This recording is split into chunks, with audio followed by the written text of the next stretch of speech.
Atas kemurahan hati Tuhan yang kita rasakan setiap hari.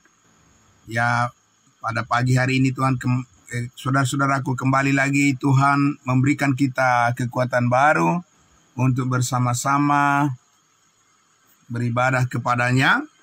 Dan untuk itu marilah kita tundukkan hati kita berdoa untuk firman Tuhan. Sungguh benar Bapa di surga, inilah sukacita kami, inilah damai sejahtera kami ya Tuhan, menyambut setiap hari yang baru yang Tuhan berikan bagi kami semua anak-anak-Mu. Setelah pada masa-masa jam tidur kami beristirahat di hadapan hadirat-Mu, kami boleh menikmati segala perlindungan dan pemeliharaan Tuhan. Terima kasih Bapa, saatnya kami akan bersama-sama lagi merenungkan segala kebenaran firman Tuhan yang terus memperlengkapi kehidupan kami untuk melayani Tuhan lebih sungguh lagi. Biarlah Roh Kudus terus memimpin hidup kami ya Tuhan, memberikan kami hikmat surgawi untuk terus dapat memberitakan akan kabar baik, kasih karunia, keselamatan hidup yang kekal milik kami untuk selama-lamanya. Terima kasih Bapa, di dalam nama Tuhan Yesus kami berdoa dan bersyukur menyambut kebenaran firman Tuhan. Haleluya, puji Tuhan. Amin. Amin. Terima kasih saudara-saudaraku yang terkasih dalam Kristus Yesus Tuhan kita. Kita sudah sampai di pasal 6 Galatia, kitab Galatia, ayatnya yang ke-17, dan banyak berkat Tuhan yang kita peroleh dari kesaksian hidup Rasul Paulus. Bapak Ibu Saudara, Rasul kita, Rasul bangsa lain, yang menjadi contoh teladan yang dapat kita tiru dengan maksimal sebagai bejana yang dipakai oleh Tuhan. Amin. Jadi saudaraku yang dikasihi Tuhan Yesus, Rasul Paulus ini, semakin saudara mempelajari jalan kehidupannya, memang itu adalah benar-benar menjadi satu cerminan ya bagi saudara dan saya sebagai anggota tubuh Kristus, untuk benar-benar bisa diyakinkan terus saudara bahwa kasih karunia Tuhan menyanggupkan kita menghadapi berbagai persoalan ya masalah dalam kehidupan kita ini dengan tetap setia kepada Tuhan. Amin. Itu sangat luar biasa Bapak Ibu Saudara. Jadi kemarin saudara kita sudah melihat beberapa ayat Alkitab dari Kisah Para Rasul 14 dan juga Kisah Para Rasul 7. Ya, kita membandingkan Bapak Ibu Saudara bagaimana kehendak Allah yang dinyatakan kepada dua hamba Tuhan yang berbeda akhir daripada hidup mereka. Saudara-saudara, kita lihat dua-duanya mengalami pembunuhan yang sangat sadis, dari upaya pembunuhan yang sangat sadis dilakukan oleh orang-orang Yahudi, ya, baik kepada Stefanus maupun kepada Paulus. Kepada Stefanus, Bapak Ibu Saudara, kita lihat bahwa upaya rajam batu, ya, dilempari dengan batu, hukuman yang mereka lakukan kepada Stefanus meskipun Stefanus tidak bersalah, dan akhirnya Stefanus meninggal. Tapi saudara, berbeda dengan Rasul Paulus. Rasul Paulus mereka rajam dengan batu sampai mati, tapi Tuhan membangkitkan dia, memperpanjang umurnya lagi. Tapi Stefanus, Bapak Ibu Saudara, berakhir sampai di situ saja. Ya. Dan dengan matinya Stefanus di Kisah Para Rasul 7, Bapak Ibu Saudara, disitulah kita lihat bahwa Allah menutup sementara program pemberitaan akan Injil Kerajaan Sorga kepada bangsa Israel, sesuai dengan perjanjiannya kepada nenek moyang mereka, Abraham, Ishak, dan Yakub. Dan kemudian, saudara, Tuhan Yesus yang sudah dipermuliakan di surga menunjukkan dirinya, menampakkan dirinya kepada Saulus, ya. Sementara pada waktu itu Saulus di dalam upayanya untuk membinasakan, membunuh para pengikut Yesus, tapi Tuhan Yesus berkenan untuk menjumpai Saulus, Bapak Ibu Saudara. Dan kita lihat juga di awal keselamatan daripada Saulus, saudaraku, dia mengalami keadaan buta matanya, ya, sampai 3 hari lamanya. Jadi di awal dia diselamatkan, Bapak Ibu Saudara, Saulus ini sudah mengalami penderitaan secara fisik. Dan Tuhan Yesus mengatakan di dalam Kisah Para Rasul 9 bahwa selama Saulus yang menjadi Paulus memberitakan Injil kasih karunia kepada bangsa-bangsa lain, Paulus tidak akan luput dari berbagai-bagai macam penderitaan. Saudaraku yang dikasihi Tuhan Yesus, tetapi penderitaan itu yang dilakukan oleh orang-orang yang tidak mengenal Allah kepada Paulus, ketika dia memberitakan Injil kasih karunia Allah, keselamatan hidup yang kekal melalui iman kepada salib Kristus, saudaraku, tidak ada dari penderitaan yang dialami oleh Paulus itu yang dapat menghentikan kuasa Allah yang bekerja di dalam dirinya, dalam diri Paulus. Untuk membuktikan, Bapak Ibu Saudara, bahwa tanda-tanda milik Kristus, Kristus yang sudah menang atas kuasa maut dan kuasa dosa, Kristus yang dipermuliakan di dalam surga, akan nyata di dalam diri Paulus, bahwa penderitaan Kristus itu memberikan kekuatan kepada setiap orang yang percaya ketika memberitakan Injil kasih karunia Allah kepada orang lain. Amin. Nah, itulah sebabnya, saudaraku yang dikasihi Tuhan Yesus, ya, sekali lagi, ya, bukanlah hal yang kebetulan kalau kita lihat dalam cerita Kisah Para Rasul 7, ketika Stefanus itu telah menyerahkan nyawanya kepada Tuhan Yesus setelah dia dirajam dengan batu dan dia meninggal pada akhirnya, dan disitulah berakhir, ya saudara, program Allah untuk bangsa Israel sementara dihentikan, dan kemudian program Allah untuk menyelamatkan bangsa lain tanpa melalui bangsa Israel dimulai melalui keselamatan daripada Saulus. Nah, saudaraku yang dikasihi Tuhan Yesus, kembali kita ke Galatia pasal 6 ayatnya yang ke-17 supaya kita lebih dapat memaknai setiap pernyataan statement daripada Paulus dalam surat-suratnya dari Roma sampai Filemon. Itu di dalamnya ada makna kebenaran yang sangat dalam, Bapak Ibu Saudara.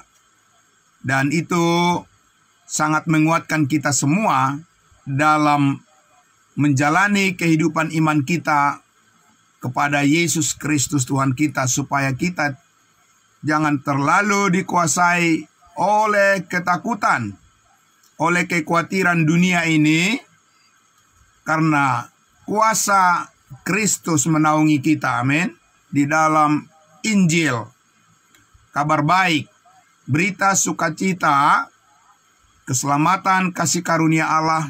Ada kuasa Kristus yang membuat kita sanggup bertahan menghadapi berbagai tekanan dunia dengan tetap hidup setia kepada Kristus Yesus Tuhan kita, menyaksikan kasih-Nya. Nah, karena itulah di ayat 17 dikatakan, mari kita baca sekali lagi Bapak Ibu Saudara. Galatia pasal 6 ayatnya yang ke-17.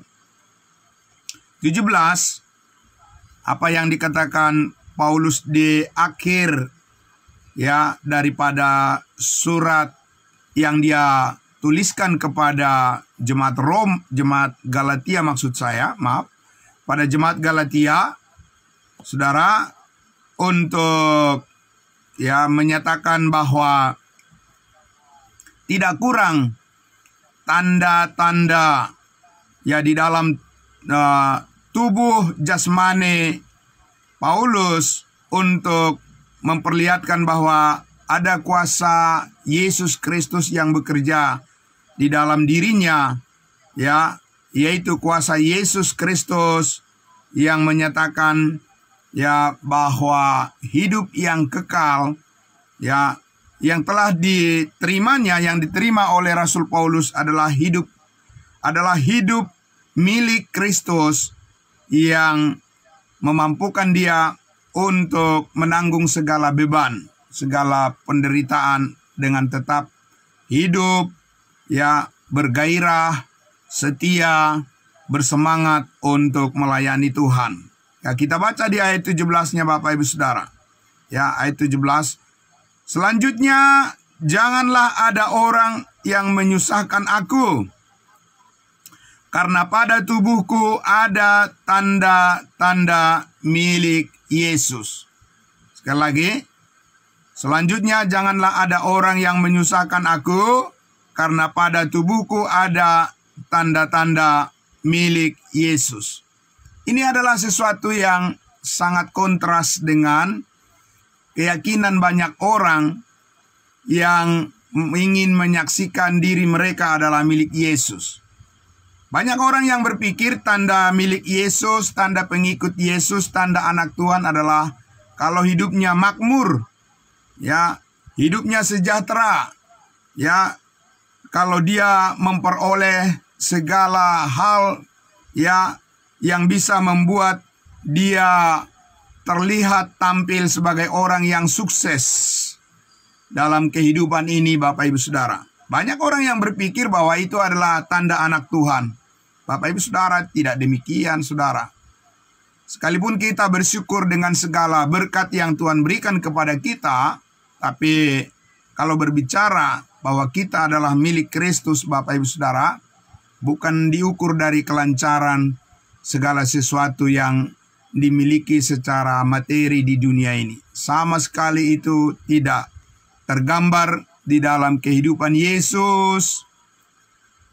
Ketika Yesus hidup di dunia ini, Bapak Ibu Saudara, secara duniawi, apa hebatnya Tuhan Yesus, Bapak Ibu Saudara? Ingin saya tanya pada saudara-saudara semua. Apa hebatnya Tuhan Yesus secara duniawi, secara materi, secara harta benda ketika dia di dunia ini, padahal dia adalah anak Allah? Tidak ada hebatnya, Bapak Ibu Saudara.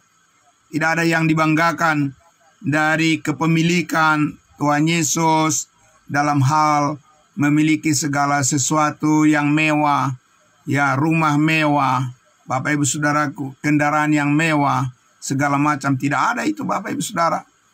Tapi apa yang mencirikan, yang menggambarkan Yesus Kristus anak Allah adalah penderitaannya karena kebenaran. Amin.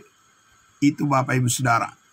Dan hampir semua ya rasul-rasul, nabi-nabi yang diutus oleh Allah untuk menyampaikan kebenarannya, saudaraku yang dikasihi Tuhan Yesus, malah mereka ya di dalam kehidupannya mereka banyak mengalami penderitaan. Ya, Bapak Ibu Saudaraku yang dikasihi Tuhan Yesus, untuk apa? Kenapa Tuhan mengizinkan penderitaan orang-orang benar di dunia ini? Yang pertama, Bapak Ibu Saudara, adalah untuk membuktikan bahwa di dunia ini manusia sudah sangat jatuh ya di bawah pimpinan daripada iblis dan setan. Dan yang kedua, untuk membuktikan bahwa orang-orang benar, orang-orang percaya, orang-orang yang setia kepada Yesus Kristus, Bapak Ibu Saudara, tetap mampu bertahan dan dikuatkan oleh kasih karunia Tuhan ketika menghadapi berbagai masalah-masalah dalam kehidupan kita ini. Dunia tidak mengendalikan atau tidak menguasai hidup kita. Sekalipun kita harus menanggung bahkan penderitaan karena kebenaran, saudaraku, ingatlah ada penyertaan Tuhan di sana. Amin. Nah, saudaraku, karena itulah hanya orang yang setia kepada Tuhan Yesus, kepada kebenarannya, yang mau masuk ke dalam pengalaman dimensi kehidupan, bahwa melalui penderitaan kuasa Allah dinyatakan bahwa melalui tekanan-tekanan dunia ini kita bisa membuktikan bahwa hidup kita benar-benar ada di dalam Tuhan. Amin. Nah, oleh sebab itulah saudaraku yang dikasihi Tuhan Yesus, kalau kita lihat apa yang Paulus katakan kepada jemaat Galatia ini, sebab jemaat Galatia ini, saudara, berusaha mengikuti orang-orang yang mempromosikan pelayanan mereka dengan teologi kemakmuran, legalistik, dan yang menggembar-gemborkan bahwa di dalam Tuhan hidup orang percaya akan makmur dan akan menikmati segala berkat-berkat di dunia ini.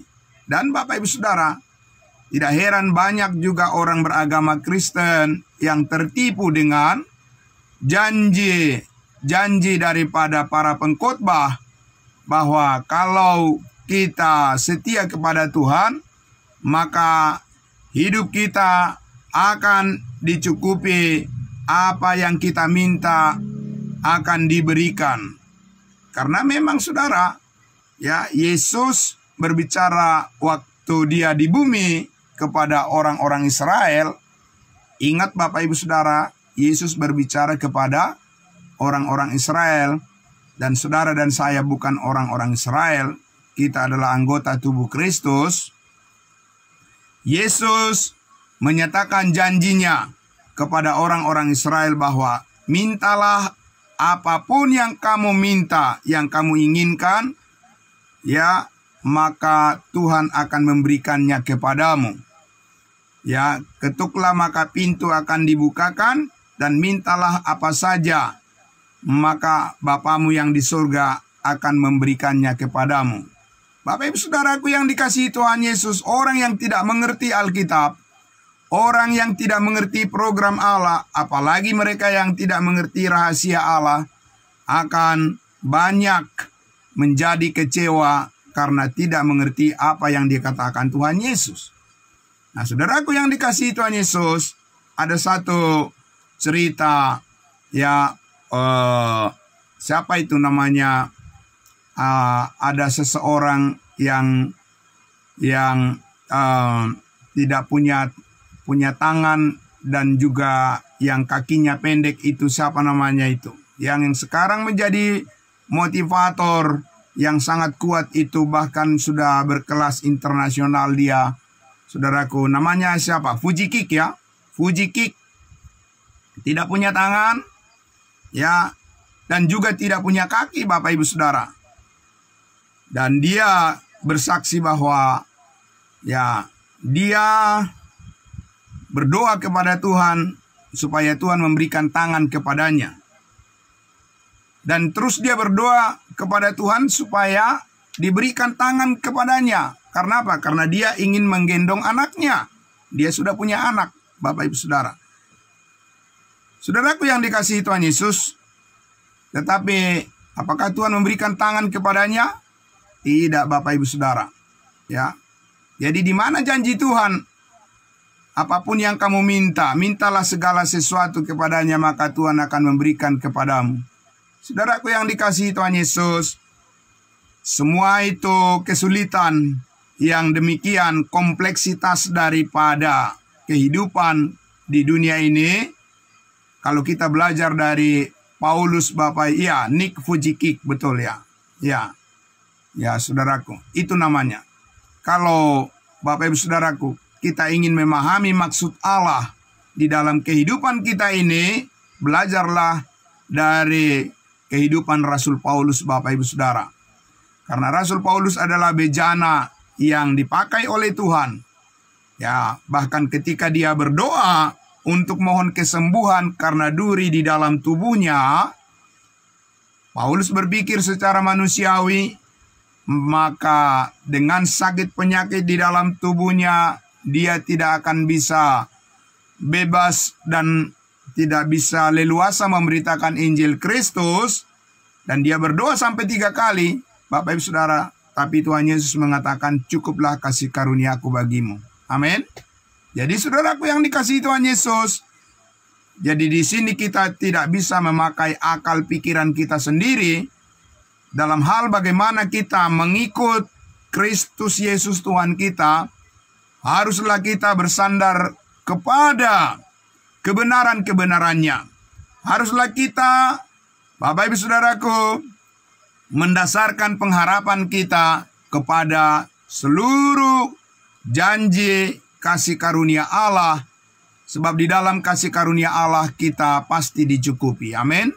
Saudaraku, karena itu kita lihat tadi Paulus katakan, janganlah ada orang yang menyusahkan aku, katanya. Ya, karena apa Bapak Ibu Saudara? Karena jemaat Galatia ini telah berpaling kepada guru-guru palsu. Ya, guru-guru palsu itu, Bapak Ibu Saudara, mereka berbangga dengan penampilan-penampilan diri mereka, ya, dalam segala harta benda dan hal-hal duniawi, dengan segala macam mujizat-mujizat, kesembuhan-kesembuhan dan segala macam. Bapak Ibu Saudara, ya, mereka telah beralih kepada cara hidup yang tidak berpadanan dengan Injil Kristus. Mereka menghindari penderitaan, mereka menghindari, ya, hal-hal yang bisa membuat mereka menjadi merasa bahwa mereka adalah orang yang direndahkan, dan mereka ingin mendapat pujian dan pengaruh dari manusia, Bapak Ibu Saudara. Tapi Paulus, Bapak Ibu Saudara, tidak. Ya, Rasul Paulus rela menanggung semuanya itu, apapun itu dari orang-orang yang tidak mengenal Allah, karena dia yakin bahwa berita kabar baik yang dia bawa itu disertai dengan kuasa Allah dan disertai dengan pemeliharaan Tuhan, dengan cara Tuhan tentunya, bukan dengan cara manusia. Amin. Jadi Bapak Ibu Saudaraku, berkepercayaan kepada Yesus Kristus saat ini, ya, tanda-tanda milik Kristus saat ini tidak diukur dari hal-hal yang sifatnya duniawi. Tapi diukur dari mana? Batas-batas daripada kebenaran Kristus, saudaraku, itu adalah merupakan bukti daripada pemeliharaan, di mana ketika kita terus datang kepada pengetahuan akan kebenaran, saudara-saudara, itu berarti Roh Kudus menyertai kehidupan kita. Amin. Roh Kudus memampukan kita untuk terus datang mengenali akan kasih karunia-Nya yang mencukupkan hidup kita, mencukupkan apa yang kita perlukan dengan cara Allah. Saudaraku, sekalipun saudaraku yang dikasihi Tuhan Yesus, mungkin kita harus berkorban. Ya, kita harus dibangun di pagi hari, mengurangi jam tidur kita. Tidak apa-apa Bapak Ibu Saudara. Ya, karena semuanya itu adalah merupakan tanda kita memang bukan beriman berpura-pura kepada Tuhan Yesus, dan bahwa yang kita imani ini adalah iman yang berkuasa memampukan kita, amin, yang akan membuat hidup kita menjadi lebih baik di hadapan Tuhan. Tidak apa-apa berkorban untuk mengasihi orang lain. Saudaraku, itu adalah merupakan bagian yang Allah inginkan sebagai sesuatu yang membuat hidup kita berproses, ya, menjadi lebih baik di hadapannya. Amin. Saudaraku, meskipun tidak mendapat pujian dari manusia, tidak mendapat sanjungan dari manusia, tidak mendapat aplaus, tepuk tangan dari orang lain, tidak apa-apa Bapak Ibu Saudara. Ya, Yang penting yang saudara lakukan dalam hidup ini fokus kepada apa yang Tuhan kehendaki. Maka ingatlah, ya firman Tuhan berjanji, sebagaimana yang banyak dituliskan oleh Rasul Paulus, maka damai sejahtera Kristus yang melampaui segala akal pikiran manusia akan memerintah hati dan pikiranmu dalam Kristus Yesus. Amin. Bahwa segala perkara dapat kutanggung di dalam Dia, di dalam Yesus, yang memberikan kekuatan kepadaku, kepada kita semua, orang-orang percayanya Tuhan, orang-orang kudusnya Tuhan. Amin. Nah, saudaraku yang dikasihi Tuhan Yesus, tentunya di dunia ini, saudaraku, ya kita, ya manusia dengan mudah saja bisa dikelirukan oleh kabut, ya kabut pemikiran, informasi-informasi, ya perkataan-perkataan manusia, godaan-godaan manusia, godaan-godaan dunia, Bapak Ibu Saudara, supaya kita kembali kepada kehidupan yang lama. Ya, itulah yang diperingatkan oleh Rasul Paulus. Jangan kamu sesat pergaulan ya yang buruk merusakkan kebiasaan yang baik. Nah, saudaraku yang dikasihi Tuhan Yesus, maka kita sebagai orang-orang kudusnya Tuhan harus membawa diri kita bergaul dengan orang-orang percaya yang bertekad dan merindukan hidup kudus di hadapan Tuhan. Sebagaimana kita adalah orang-orang kudusnya Tuhan, maka kekudusan Kristus akan terus ya memampukan kita, membuat kita hidup selalu benar di hadapannya. Amin. Nah, itulah firman Tuhan yang Bapak Ibu Saudara dan saya butuhkan setiap hari, supaya apapun yang kita lakukan sungguh-sungguh seperti untuk Tuhan, dan bukan karena ingin mendapat pujian dari manusia. Ingin mendapat pujian dari manusia itu, Bapak Ibu Saudara, memang enak, ya. Memang enak dipuji oleh manusia, dibangga-banggakan oleh manusia, Bapak Ibu Saudaraku. Ya, menceritakan segala keberhasilan, kesuksesan, itu rasanya Bapak Ibu Saudaraku, ya enak, ya. Tapi enak di dalam daging itu, Bapak Ibu Saudara, enak menurut keinginan daging. Sedangkan enak, senang menurut keinginan rohani, justru saudaraku dapat menanggung segala pencobaan dan segala ujian, ya, dan segala tekanan hidup, ya, dengan tetap percaya kepada setiap firman kasih karunia Allah. Itulah yang membuat hidup kita menjadi enak. Itulah membuat kita menjadi bahagia, ya, berbahagia karena kebenaran. Amin. Bukan berbahagia karena apa yang kita inginkan secara duniawi itu sukses dan berhasil.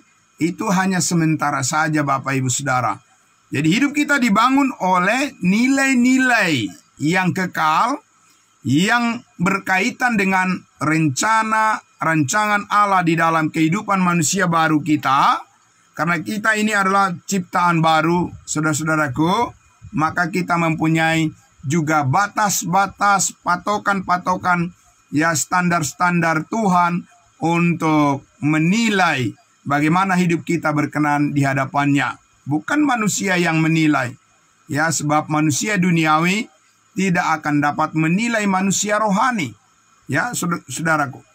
Di dalam kitab Kolose pasal 3 kita sudah mendengarkan beberapa hari yang lalu. Ya, Paulus mengatakan, sebab hidupmu tersembunyi di dalam Kristus. Hidupmu di dalam Kristus tersembunyi di dalam Allah. Bapak Ibu Saudara, yaitu tidak bisa dilihat hanya secara kasat mata. Apakah saudara dan saudara bisa melihat iman saya seperti apa? Apakah saya bisa melihat iman saudara seperti apa? Ya, apakah kemuliaan Kristus terpancar dari wajah saudara dan saya? Itu bagaimana bentuknya, Bapak Ibu Saudara? Apalagi kalau kita semakin bertambah umur, semakin tua, bagaimana kemuliaan Kristus terpancar dari wajah kita yang semakin keriput, Bapak Ibu Saudara? Jangan salah menilai, Bapak Ibu Saudaraku, saat ini kemuliaan Kristus itu dinyatakan melalui kesaksian kita tentang salibnya. Amin. Jadi jangan ikut-ikutan dengan orang-orang yang mengatakan, ya, kemuliaan Kristus terpancar dari wajahmu dan dari wajahku terpancar. Mana pancarannya Bapak Ibu Saudara? Serendah itukah? Ya, wajah kemuliaan Kristus? Ya, bagaimana orang-orang yang sakit, orang-orang yang menderita? Apakah kemuliaan Kristus terpancar dari wajah mereka?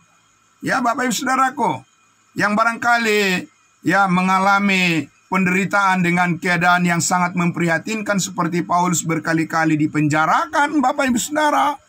Ya, tentunya kalau dia dipenjara, pasti ya secara fisik dia akan kelihatan lusuh. Saudaraku ya, orang yang dipenjara tidak mungkin bersinar-sinar dan kelihatan dia bahwa sempurna secara fisik, Bapak Ibu Saudara. Tidak mungkin. Tetapi saudaraku, Paulus katakan, walaupun kami secara lahiriah, secara jasmani, semakin merosot, semakin berkurang fungsi-fungsi motorik kami secara manusia, ya mungkin tidak seperti dulu lagi, ingatannya begitu kuat, berkurang tenaganya, tidak bisa lagi berjalan jauh, Bapak Ibu Saudara, ya gampang lelah, dan seterusnya. Secara jasmani, itu adalah sesuatu yang natural dan tidak bisa ditolak.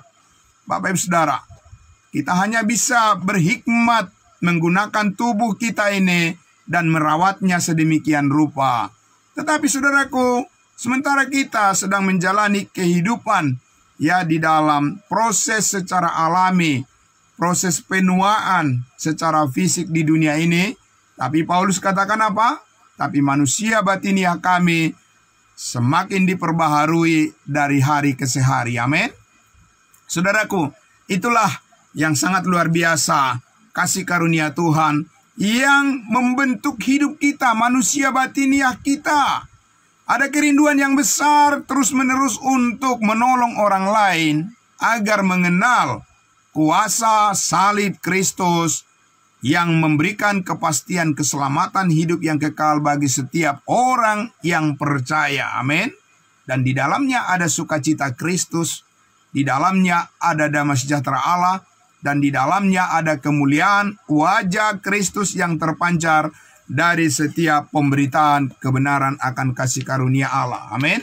Itulah yang kita syukuri, Bapak Ibu Saudaraku, dalam hidup kita ini, bahwa ya apapun yang kita lakukan ada dalam penyertaan kasih Kristus, dan Tuhan Yesus yang memampukan kita untuk tetap hidup benar di hadapannya, supaya kita bisa mewariskan tanda-tanda kemuliaan Tuhan dari setiap pemberitaan yang kita sampaikan, kesaksian yang kita sampaikan kepada orang-orang di dunia ini, saudara-saudara kita, keluarga-keluarga kita, yang sama sekali mereka belum mengenal, ya, belum mengenal kebenaran kasih karunia Allah yang menyelamatkan ini. Mereka masih berbangga, ya Bapak Ibu Saudara, dengan hal-hal yang duniawi, yang pada akhirnya suatu saat nanti itu akan berakhir dengan sia-sia.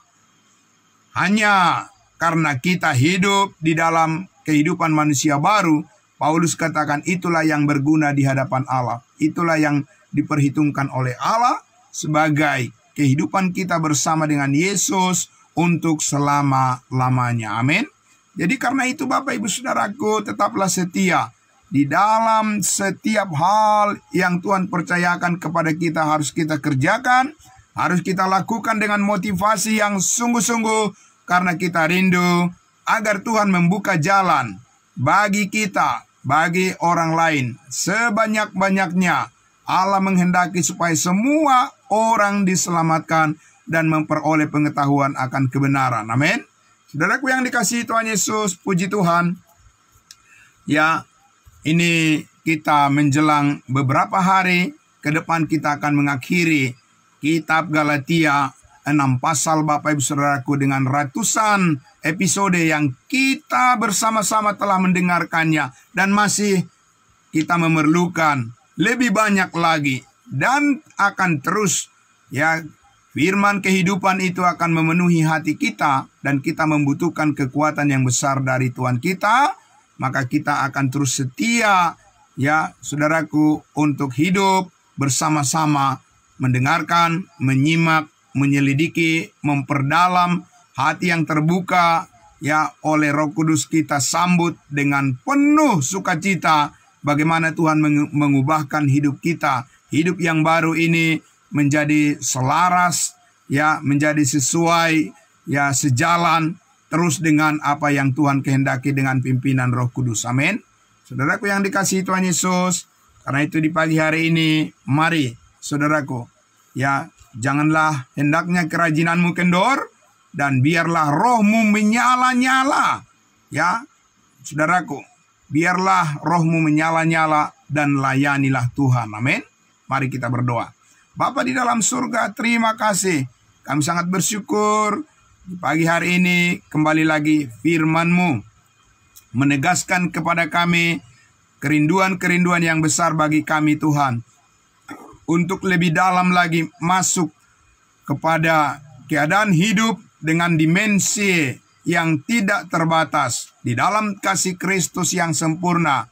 Kami mau larut dan kami mau terus dibawa lebih jauh lagi untuk memahami kehendak-Mu, hidup di dalam kebenaran-kebenaran-Mu, dan dimampukan menanggung segala perkara. Di dalam Kristus Yesus kami boleh terus mempunyai keyakinan yang lebih dalam lagi Tuhan, bahwa banyak orang yang akan mendengarkan kesaksian akan hidup kami, hidup yang disertai oleh kabar baik tentang Injil kasih karunia Allah adalah kekuatan Allah yang menyelamatkan setiap orang yang percaya. Terpujilah nama-Mu Bapa di dalam surga.